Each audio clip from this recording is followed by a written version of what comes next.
సుదీర్ఘమైనటువంటి ఉపన్యాసాన్ని చేశారు. చేస్తూ ఏమన్నారంటే, ఒకరి వెనకాల మేము ఒకరు నడవడం లేదు, ఇద్దరు కలిసికట్టుగా నడుస్తున్నాం, ఉమ్మడిగా నడుస్తున్నాం అన్నారు.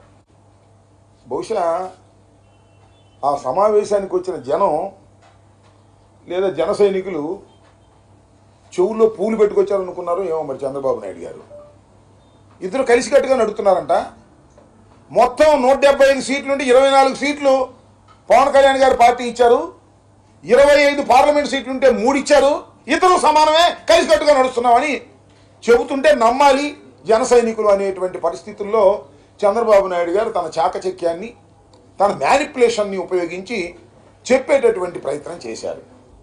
చేయటంతో పాటు చాలా విషయాలు పాతవే మరీ మరీ గుచ్చి జగన్మోహన్ రెడ్డి గారిని విమర్శించేటటువంటి కార్యక్రమాలు చేసేటటువంటి వ్యవహారం చేస్తున్నారు. మేము అధికారంలోకి రాబోతున్నాం. పై ఇంకో మాట అన్నారండి, నాకు ఆశ్చర్యం వేసింది. ఈ పొత్తు మా కోసం కాదు, ఈ పొత్తు ప్రజల కోసం, నేను ముఖ్యమంత్రి కావడం కోసం కాదు. నేను ముఖ్యమంత్రి చాలాసార్లు అయ్యాను. నేను చంద్రబాబు నాయుడు, పవన్ కళ్యాణ్ గారు శ్రేయస్సు కోసం, ఇద్దరు శ్రేయస్సు కోసం, దానితో పాటు ప్రజల శ్రేయస్సు కోసం మేము వెళుతున్నాం తప్ప మేము రాజకీయాల కోసం లేదు, పదవుల కోసం వేయడం లేదు అన్నారు. మంచిదనయ్యా చంద్రబాబు నాయుడు గారు, మీకు పదవి మీద ఇంట్రెస్ట్ లేదు, మరి పవర్ షేరింగ్ గురించి మాట్లాడితే పోయేది, నాకు పదవి అవసరం లేదు, ముఖ్యమంత్రి అవసరం లేదని. అది మాత్రం మా ఎక్కడన్నా బావా అంటే ఒప్పుకుంటాడు, కానీ వంగతోటగాడ బావా అంటే మాత్రం పవర్ విషయంలో మాత్రం తాను ముఖ్యమంత్రి తప్ప ఇంకోటి ముఖ్యమంత్రి అయితే ఒప్పుకోను కాక ఒప్పుకోను అనేటువంటి మాట బాడీ లాంగ్వేజ్లో చాలా క్లియర్గా వివరంగా చెప్పాడు. దాంతోపాటు ఇంకోటి ఏమన్నాయంటే, నేను అగ్నిని, నిప్పుకణాన్ని, అగ్నికి తోడు వాయువు తోడైంది, పవన్ కళ్యాణ్ తోడేది, ఇక చూసుకో మా పరిస్థితి ఎలా ఉంటుందో అన్నాడు. ఏమంటే నేను చెప్తా ఉన్నా, ఒకసారి ఆలోచించండి. చాలామంది పెద్దలు ఉన్నారు కదా రాష్ట్రంలో, ఇది మంచి సామెతేనా? అగ్నికి వాయువు తోడైతే ఏమవుతుంది? నాశనం అవుతుంది. చాలామంది చెబుతారు అగ్ని దేవుడే, వాయువు దేవుడే, కానీ ఎలాంటి పోలికలు చెబుతారు తెలుసా? చాలా సందర్భాల్లో ఆ సన్నాసికి ఈ సన్నాసి తోడేయడరా నాశనం అయిపోద్ది అంటారు.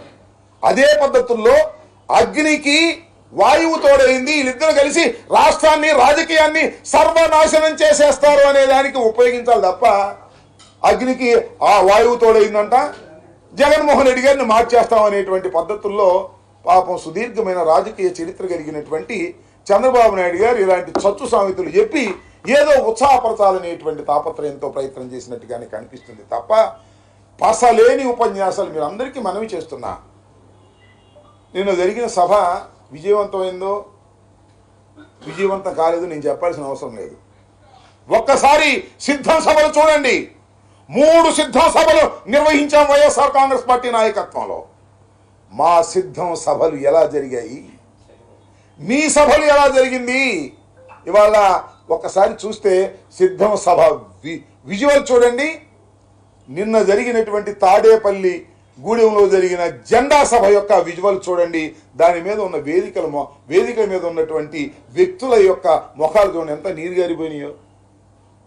అసలు ఏంట్రా ఈ కర్మ అన్నట్టుగా.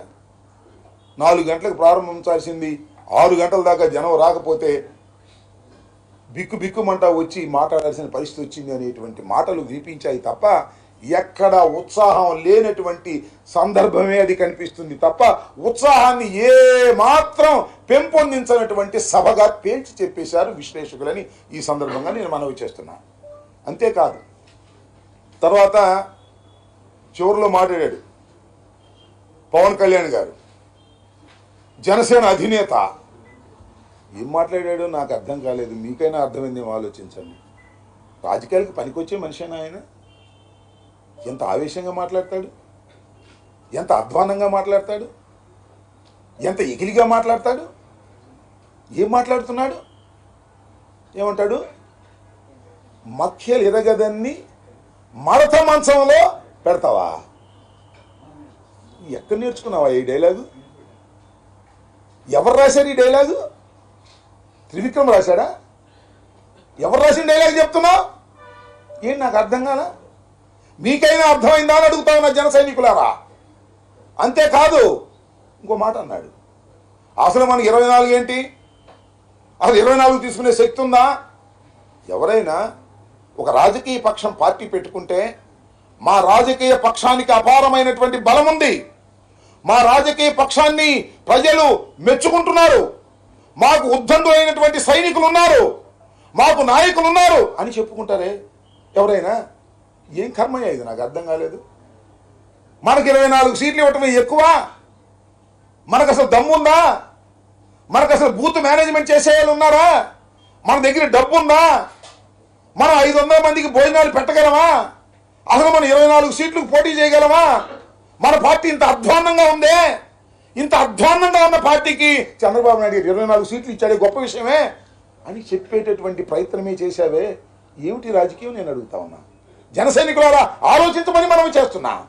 మా మీద విరుచుకుపట్టం కాదు, జగన్మోహన్ రెడ్డి గారి మీద విరుచుకుపట్టం కాదు, చంద్రబాబు నాయుడు గారిని దేహి అని నేను తీసుకొచ్చాను 24 సీట్లు అనేటువంటి పద్ధతుల్లో మాట్లాడుతున్నామంటే సిగ్గుందా లేదా నేను అడుగుతా ఉన్నా.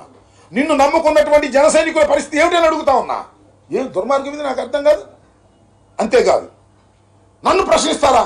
ఏందయ్యా నాకు అర్థం కాలేదు. ప్రశ్నించడానికే పెట్టిన రాజకీయ పక్షం అన్నావే, ప్రశ్నించడం ప్రజాస్వామ్యంలో హక్కు అన్నావే, నన్ను ప్రశ్నిస్తారా? నన్ను ప్రశ్నించేవాడు నాయకుడు ఉండొద్దు. వాడే నన్ను ప్రశ్నించేవాడు, నన్ను మెచ్చుకునేవాడే నాయకుడు ఉండాలా. ఆ 24 సీట్లు ఎందుకు తీసుకుని అడిగితే ఒప్పుకోను నేను. ఏమిటిది? ఈ దుర్మార్గం ఏంటి? ఈ అన్యాయం ఏంటి? ఈ అక్రమం ఏంటి? ఇదేనా రాజకీయాలు?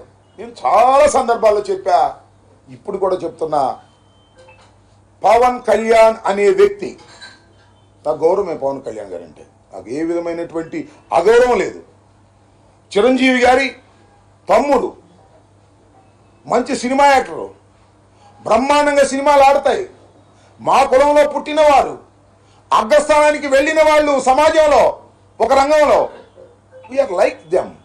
బట్ కానీ నువ్వు చేస్తున్నది ఏమిటయ్యా నాకు అర్థం కాలేదు. నిన్ను నమ్ముకున్న వాళ్ళు, మేము నమ్ముకోవాలా, ఎందుకంటే నీ సంగతి మాకు తెలుసు కాబట్టి. నిన్ను నమ్ముకున్న అమాయకమైన జనం ఉన్నారే, నిన్ను నమ్ముకున్న కులస్తులు ఉన్నారే, వాళ్ళేదో నువ్వు ముఖ్యమంత్రి అవుతావు అనుకున్నారే. ముఖ్యమంత్రి కాకపోతే కాపోయావు, అసలు ముఖ్యమంత్రికి పనికిరారు అనేటువంటి పద్ధతుల్లో నువ్వు మాట్లాడుతున్నావంటే, నేను అనేక సందర్భాల్లో చెప్పా, ఒక రాజకీయ నాయకుడిగా, ఒక కాపు కులానికి చెందిన వ్యక్తిగా నేను అనేక సందర్భాల్లో చెప్పా, పవన్ కళ్యాణ్ గారు రాజకీయాలకు పనికిరాని వ్యక్తి.